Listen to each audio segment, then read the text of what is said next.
Hello everyone, welcome है आप सभी का यूनिक टॉपर पर। और हम लोग पढ़ रहे थे बायोलॉजी में, जो है ये क्लास 11th क्लास बायोलॉजी है। और इसमें हम लोग पढ़ रहे थे important characteristic of living things, वो कैरेक्टर जिसके बेसिस पर हम ये बता सकते हैं कि कौन से ऑर्गेनिज्म लिविंग है और कौन से लिविंग नहीं है। मतलब डेड और लिविंग के बीच क्या क्या डिफरेंसेस होते हैं, क्या क्या सिमिलरिटीज़ भी हैं, कुछ कुछ सिमिलरिटीज़ भी हैं, तो आपको ये ध्यान रखना है। लेकिन ये मोस्ट इम्पॉर्टेंट कैरेक्टरिस्टिक्स हैं।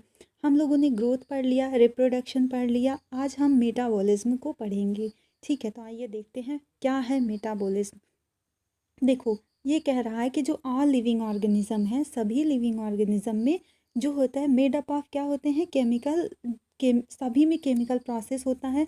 और सब किससे मिलके बने होते हैं, केमिकल से मिलके ही बने होते हैं। हमारी बॉडी में क्या होता है, कार्बन होता है, ऑक्सीजन होता है, जो है सबसे ज़्यादा तो कार्बन होता है। तो ये जो केमिकल कंटेंट होते हैं, कंपाउंड्स होते हैं, उन्हीं से मिलके जो है हमारा ह्यूमन का बॉडी और सारे ऑर्गेनिज्म, प्लांट्स, एनिमल, सब कुछ केमिकल से ही मिलके बना हुआ होता है। ठीक है, बिलोंग टू वेरियस क्लासेस, और वो डिफरेंट डिफरेंट क्लास में उनको डिवाइड किया गया है। जैसे फैट होता है हमारी बॉडी में, प्रोटीन होता है, कार्बोहाइड्रेट होता है। ये सब क्या है, ये सब केमिकल कंपाउंड्स ही तो हैं, बस हमारे ही बॉडी में नहीं, ये जो है प्लांट्स में भी पाए जाते हैं। माइक्रो ऑर्गेनिज्म है, बैक्टीरिया है, वायरस है, सभी में इन्हीं से मिलके बना होता है। सबका कॉन्स्टिट्यूएंट जो बेसिक लेवल का होता है सेम होता है। ठीक है, फिर अपनी अपनी जैसे जैसे उनको ज़रूरत पड़ती गई वैसे वैसे वो बढ़ते गए। आइए देखते हैं नेक्स्ट पॉइंट हमारा क्या है। कह रहा है द केमिकल, पहला हमारा हो गया। सेकंड लाइन कह रहा है कि द केमिकल विद इन, मतलब किसी ऑर्गेनिज्म के अंदर, मतलब कि the chemicals within a living organism are constantly, क्या है, constantly being made up of, क्या है, changed into some other biomolecules. तो क्या होता है कि जो ह्यूमन बींग्स के अंदर जो है केमिकल कंपाउंड्स हैं, वो अदर बायोमॉलिक्यूल्स में भी चेंज हो सकते हैं। अब आप पूछोगे कि बायोमॉलिक्यूल्स क्या है, तो बायोमॉलिक्यूल्स, बायो मतलब लाइफ और मॉलिक्यूल्स मतलब मॉलिक्यूल्स। तो जो मॉलिक्यूल्स, बायो मतलब लिविंग ऑर्गेनिज्म के अंदर होती है, उसको हम बायोमॉलिक्यूल्स कहते हैं। कंफ्यूज बिल्कुल मत होना। बायो का मैक्सिमम टर्म ऐसे ही हमें पता चल जाता है जब हम उसको ब्रेक कर देते हैं। बायो मीन्स लाइफ और मॉलिक्यूल्स मतलब मॉलिक्यूल्स। तो जो मॉलिक्यूल्स लिविंग बींग्स के अंदर है उसे हम बायोमॉलिक्यूल कह दिए। और बायोमॉलिक्यूल्स में क्या आ जाएगा आपका, फैट है, प्रोटीन है, डीएनए है, मतलब छोटे से लेके बड़े लेवल तक, आरएनए है। ठीक है, राइबोसोम्स है, बहुत सारी चीज़ें जो है। राइबोसोम्स तो एक सेल ऑर्गेनेल्स है, लेकिन इसका जो बेसिक कंटेंट है वो किससे मिलके बना होता है, बायोमॉलिक्यूल्स है, प्रोटीन से मिलके बना होता है। अगला पॉइंट है हमारा, नेक्स्ट पॉइंट है, थर्ड पॉइंट है हमारा। कह रहा है the sum total of all the chemical reaction occurring our body, हमारी बॉडी में जितना टोटल रिएक्शन होता है उसी को हम मेटाबॉलिज्म कहते हैं। मतलब क्या होता है, देखो ब्रेक डाउन भी होता है। जैसे इंसान अगर पतला होने लगता है, कोई प्लांट क्या है, डेड हो रहा है या वीक हो रहा है, तो मतलब उसमें क्या हो रहा है, उसमें जो है कैटाबोलिज्म, कैटाबोलिज्म मतलब ब्रेक डाउन। एनाबोलिज्म, यहाँ पे देखिए मेटाबॉलिज्म में दो तरह के होते हैं, एक कैटाबोलिज्म, पहला फर्स्ट देखिए एनाबोलिज्म देन कैटाबोलिज्म। तो एनाबोलिज्म का मतलब क्या होता है, यहाँ से देखिए ये जो फर्स्ट है एनाबोलिज्म और कैटाबोलिज्म। अगर कोई चीज़ बन रही है, मतलब जो मॉलिक्यूल्स हैं वो ब्रेकिंग में नहीं, फॉर्मेशन में हेल्प कर रहे हैं। अगर कोई चीज़ बना रहे हैं, मॉलिक्यूल्स आपस में रिएक्शन करके कोई चीज़ बना रहे हैं, तो वो हमारा एनाबोलिज्म में आता है। और अगर क्या हो रहा है, मॉलिक्यूल्स ब्रेक डाउन हो रहे हैं, अगर ब्रेक डाउन हो रहे हैं, टूट रहे हैं, जैसे हमारी बॉडी में एनाबोलिज्म कैटाबोलिज्म दोनों होता है, और दोनों को मतलब एनाबोलिज्म प्लस कैटाबोलिज्म दोनों को कलेक्टिवली मिला के एक साथ हम क्या कहते हैं, मेटाबॉलिज्म कहते हैं। बिल्कुल मत भूलना, यहाँ पे भी ये लिखा हुआ है the sum total of the chemical reaction, मतलब जितने भी कोई केमिकल रिएक्शन हमारे उसमें होते हैं उस सबको मिला के, मतलब एनाबोलिज्म प्लस कैटाबोलिज्म जो है क्या होता है आपका, मेटाबॉलिज्म होता है। ठीक है, यहाँ पे अगला पॉइंट है हमारा कि non living object exhibit metabolism. नहीं, यहाँ पे ये थोड़ा रॉन्ग हो गया है, नॉन लिविंग ऑब्जेक्ट नहीं करते हैं, डज नॉट एग्जिबिट होना चाहिए, थोड़ा सा टाइप मिस्टेक हो गया है, तो यहाँ है डज नॉट, डज नॉट। ठीक है, इसको ध्यान रखना, डज नॉट। तो नॉन लिविंग ऑर्गेनिज्म ऑब्जेक्ट्स जो होते हैं वो मेटाबॉलिज्म एग्जिबिट नहीं करते। कभी देखा है कि उसमें एनाबॉलिज्म और कैटाबॉलिज्म होता है, बिल्कुल नहीं होता है। तो ये सिर्फ और सिर्फ लिविंग बींग्स का कैरेक्टर है।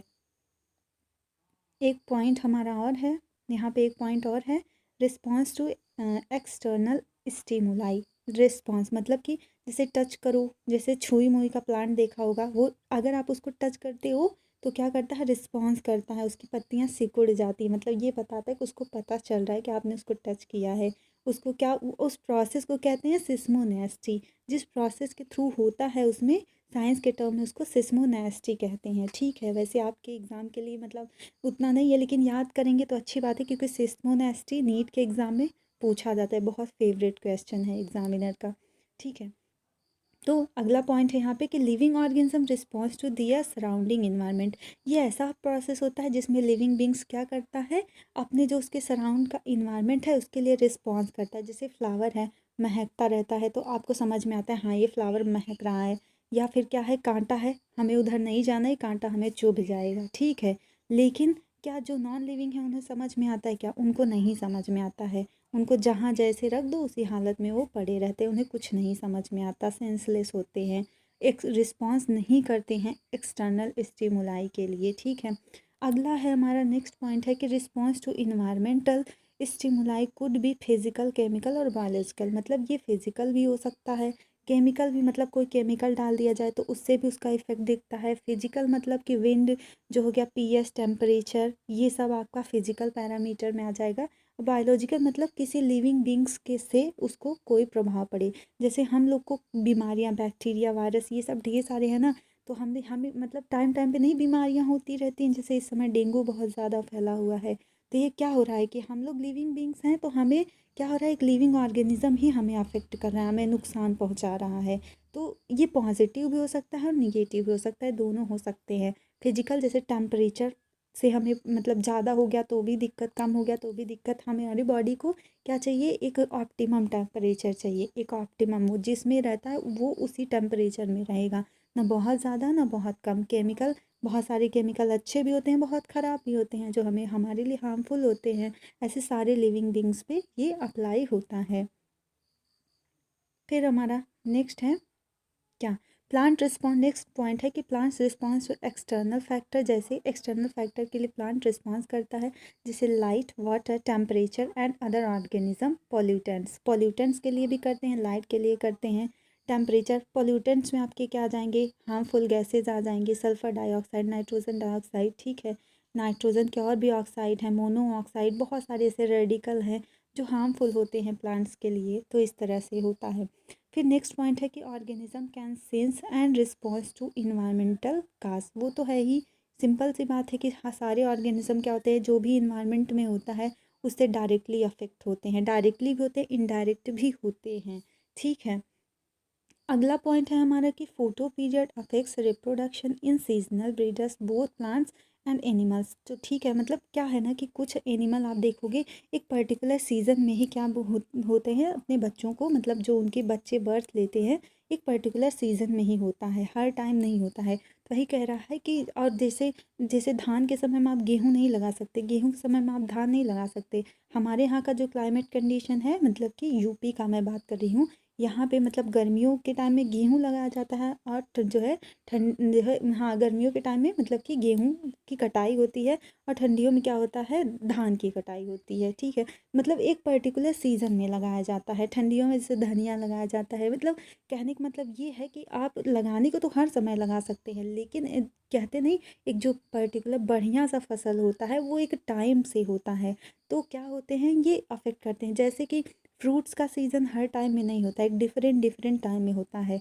क्यों होता है फ्रूटिंग, जैसे कि ये इसलिए होता है क्योंकि एक डिफरेंट डिफरेंट टाइम में क्यों होता है, क्योंकि वो अफेक्ट होता है, उसका जो मतलब ब्रीडिंग टाइम है वो अफेक्ट होता है जो है इन्वायरमेंटल कंडीशन से। नेक्स्ट पॉइंट है organism handle chemical entering their body and aware their surroundings. तो सभी ऑर्गेनिज्म क्या होते हैं, जो भी केमिकल उनके अंदर एंटर होता है उससे क्या होते हैं, अवेयर होते हैं, और सराउंडिंग से अवेयर होते हैं। जैसे कि कोई हार्मफुल केमिकल्स है तो हमें समझ में आता है कि ये सही नहीं है हमारी बॉडी के लिए।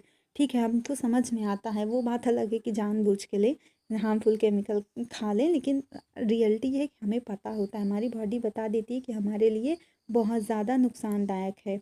फिर अगला है कि हमारा कि human beings the only organism which has क्या है, जिसके पास क्या होता है, सेल्फ कॉन्शियसनेस। मतलब कि हम लोग जो ह्यूमन बींग्स हैं बस हमारे अंदर ही ऐसा होता है कि सेल्फ कॉन्शियसनेस होता है, मतलब अपना कॉन्शियसनेस होता है, हमें सब कुछ समझ में आता है और उसके लिए हम वर्क भी कर लेते हैं। लेकिन ये और ऑर्गेनिज्म में नहीं होता है।